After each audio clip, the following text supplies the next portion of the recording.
ಸಭಾಪತಿ ಸ್ಥಾನಕ್ಕೆ ರಾಜೀನಾಮೆ ನೀಡಲು ಸೂಚನೆ ನೀಡಿದಂತಹ ವಿಚಾರ ಪವರ್ ಟಿವಿಗೆ ಸಭಾಪತಿ ಬಸವರಾಜ ಹೊರಟ್ಟಿ ಪ್ರತಿಕ್ರಿಯೆ ಕೊಟ್ಟಿದ್ದಾರೆ. ಬಸವರಾಜ ಹೊರಟ್ಟಿ ಅವರಿಗೆ ಡಿಕೆಶಿ ಅವರೇ ಫೋನ್ ಮಾಡಿ ರಾಜೀನಾಮೆ ಕೊಡಿ ಅಂತ ಹೇಳಿದ್ರಂತೆ.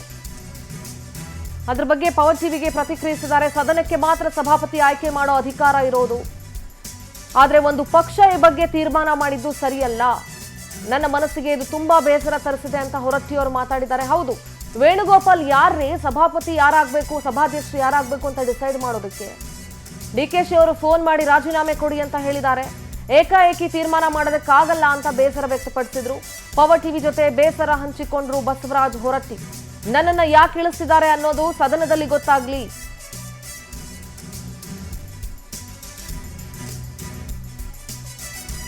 ಇಲ್ಲಿ ಏನ್ ನಿರ್ಧಾರ ಆಗುತ್ತೋ ಅದಕ್ಕೆ ನಾನು ಬದ್ಧನಾಗಿರ್ತೇನೆ ಅಂತ ಪವರ್ ಟಿವಿಗೆ ಸಭಾಪತಿ ಬಸವರಾಜ ಹೊರಟ್ಟಿ ಅವರು ಹೇಳಿಕೆಯನ್ನ ಕೊಟ್ಟಿದ್ದಾರೆ. ಯಾವುದೇ ಒಂದು ಪಕ್ಷ ಸಭಾಪತಿಯನ್ನ ಸಭಾಧ್ಯಕ್ಷರನ್ನ ಆಯ್ಕೆ ಮಾಡ್ಲಿಕ್ಕಾಗಲ್ಲ, ಅದು ಸದನದಲ್ಲಿ ಆಯ್ಕೆ ಆಗಬೇಕು. ಡಿ.ಕೆ. ಶಿವಕುಮಾರ್ ಅವರು ಫೋನ್ ಮಾಡಿ ಹೇಳಿರೋದು ಅವರಿಗೆ ನೋವನ್ನ ತರಿಸಿದೆ. ಆ ನೋವನ್ನ ಪವರ್ ಟಿವಿ ಜೊತೆ ಹಂಚ್ಕೊಂಡಿದ್ದಾರೆ.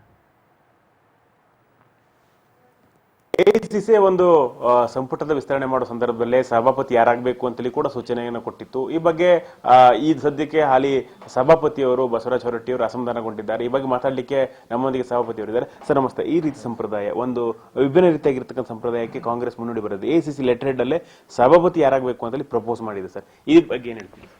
ಅದು ಸಭಾಪತಿಯನ್ನ ಸಭಾಧ್ಯಕ್ಷನ ತೀರ್ಮಾನ ಮಾಡೋದು, ಸಭಾಪತಿಯನ್ನ ತೀರ್ಮಾನ ಮಾಡೋದು ವಿಧಾನ ಪರಿಷತ್ತಿಗೆ ಬಿಟ್ಟಿದ್ದು, ಮತ್ತು ಸಭಾಧ್ಯಕ್ಷನ ತೀರ್ಮಾನ ಮಾಡೋದು ವಿಧಾನಸಭೆಗೆ ಬಿಟ್ಟಿದ್ದು. ಇವೆರಡು ಸಂವಿಧಾನಿಕವಾದಂಥ ಹುದ್ದೆಗಳು. ಇದನ್ನು ಯಾರು ಲಿಸ್ಟ್ ಮಾಡಿ ಇಂಥವ್ರಾಗಬೇಕು ಅಂಥವ್ರಾಗಬೇಕು ಅಂತ ಹೇಳೋಕ್ಕೆ ಬರೋದಿಲ್ಲ. ಅವ್ರ ಪಕ್ಷದಲ್ಲಿ ಅವ್ರು ಹೇಳ್ಕೋಬೋದು, ಇವ್ರು ನೀವು ಕ್ಯಾಂಡಿಡೇಟ್ ಆಗ್ರಿ, ನೀವು ಕ್ಯಾಂಡಿಡೇಟ್ ಆಗ್ರಿ. ಬಟ್ ಓಪನ್ ಲೆಟರ್ ಹೆಡ್ನಲ್ಲಿ ಪತ್ರಿಕೆ ಬಿಡುಗಡೆ ಮಾಡ್ತಾರಂದ್ರೆ ಇದು ಫಸ್ಟ್ ಟೈಮ್ ನಾನು ಇತಿಹಾಸದಲ್ಲಿ ಕೇಳೋದು. ಅದು ಸಂವಿಧಾನದ ಹುದ್ದೆಯನ್ನು ಅದು ಅಪಮಾನಗೊಳಿಸ್ತಂಗೆ ಅಂತೇಳಿ ನನಗನ್ನಿಸ್ತಿದೆ. ಅದು ಮಾಡಿದ್ದು ಸರಿಯಲ್ಲ, ಮತ್ತು ಅದು ಸಂಪೂರ್ಣವಾಗಿ ನಾನು ಅದಕ್ಕೆ ವಿರೋಧವನ್ನು ವ್ಯಕ್ತಪಡಿಸ್ತೇನೆ. ನಾನು ಸರ್ ಈಗ ಈ ಬಗ್ಗೆ ನಿಮ್ಮೇನಾದರೂ ಸಿಎಂ ಏನಾದರೂ ಮಾತಾಡಿದ್ರ ಸರ್? ಸಿಎಂ ಏನಾದರೂ ಹೇಳಿದ್ರ ಸರ್ ನಿಮ್ಗೆ? ಇವತ್ತು ಸಿಎಂ 3 ಗಂಟೆಗೆ ಫೋನ್ ಮಾಡಿದರು. ಸ್ವಲ್ಪ ನೀವು ಬೇಗ ರಾಜೀನಾಮೆ ಕೊಡಿ, ನಮಗೆಲ್ಲ ನಮ್ಮ ಹೈಕಮಾಂಡ್ದವ್ರು ಮೇಲೆ ಕೇಳ್ತಾರೆ, ಅದಕ್ಕೆ ನೀವು ಬೇಗ ರಾಜೀನಾಮೆ ಕೊಡಿ ಅಂದರು.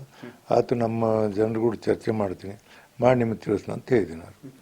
ಸರ್ ಈ ಹಿಂದೆ ನಿಮಗೆ ಜೆಡಿಎಸ್ ಬಿಜೆಪಿ ಸಾಲಿಡ್ ಆಗಿ ಬೆಂಬಲ ಕೊಟ್ಟಿತ್ತು ಸಭಾಪತಿ ಆಗಲಿಕ್ಕಾದ್ರೆ. ಈಗ ಅವರೊಂದು ಡಿಸ್ಕಸ್ ಮಾಡಿ ಸರ್, ಆ ವಿಪಕ್ಷಗಳ ನಿಲುವು ಏನಾಗಿತ್ತು ಸರ್? ಅವ್ರದ್ದು ಇದೆ. ನೀವು ಈಗ ಕೊಡಬೇಡಿ ರಾಜೀನಾಮೆ, ಸದನದಲ್ಲಿ ಚರ್ಚೆ ಆಗಲದು ಯಾಕೆ ಅನ್ನೋದು ನಮಗೆ ಬೇಕಾಗತಿ, ಸಾರ್ವಜನಿಕರಿಗೆ ತಿಳಿಸ್ಬೇಕು ನಾವು. ಅದಕ್ಕೆ ನಾವು ನೀವು ರಾಜೀನಾಮೆ ಕೊಡಬೇಡಿ, ಸದನದಲ್ಲಿ ಬಂದಾಗ ಚರ್ಚೆ ಆಗಿ ಅಲ್ಲೇ ಮುಂದೆ ತೀರ್ಮಾನ ಮಾಡೋಣ. ಸದನ ಏನು ತೀರ್ಮಾನ ಅದಕ್ಕೆ ಅದರಂತೆ ನಡೆಯೋನು. ಈಗ ರಾಜೀನಾಮೆ ಕೊಡಬೇಡ ಅಂತ ಮಾತನ್ನು ಹೇಳ್ಯಾರ. ಅಶೋಕ್ ಅವರು ದಿಲ್ಲಿಗೆ ಹೋಗ್ಯಾರ, ಇವತ್ತು ನಾಳೆಗೆ ಬರ್ತಾರೆ. ಬಂದ ನಂತರ ಇನ್ನೊಂದು ಸುತ್ತ ಮಾತಾಡಿ ನಾವು ಏನು ತಿಳಿಸ್ತೀವಿ. ಸರಿ, ಒಟ್ಟಾರೆಯಾಗಿ ನಿಮ್ಮ ನಿರ್ಧಾರ ಸರ್, ನೀವು ರಾಜೀನಾಮೆ ಕೊಡೋ ಬಗ್ಗೆ ಇರ್ಬೋದು ಅಥವಾ ಸದನದಲ್ಲಿ ಒಂದಿನ ಟೈಮ್ ತೆಗೆದುಕೊಳ್ಳೋದು ಬಗ್ಗೆ ಇರ್ಬೋದು ಸರ್, ನಿಮ್ಮ ನಿರ್ಧಾರ ಏನು ಸರ್? ನಮ್ಮ ನಿರ್ಧಾರ ಸದನದಲ್ಲಿಯೇ ನಿರ್ಧಾರ, ನನ್ನ ನಿರ್ಧಾರ. ಸದನ ಏನು ನಿರ್ಧಾರ ಮಾಡೋದು ದಟ್ ಇಸ್ ಅ ಫೈನಲ್. ಹೌದು, 100%. ಅದಕ್ಕೆ ಮುಂಚೆ ಏನಾದ್ರು ಕಾಂಗ್ರೆಸ್ ಅವಿಶ್ವಾಸ ನಿರ್ಣಯ ಮಂಡಿಸಕ್ಕೆ ಬರುತ್ತೆ ಸರ್?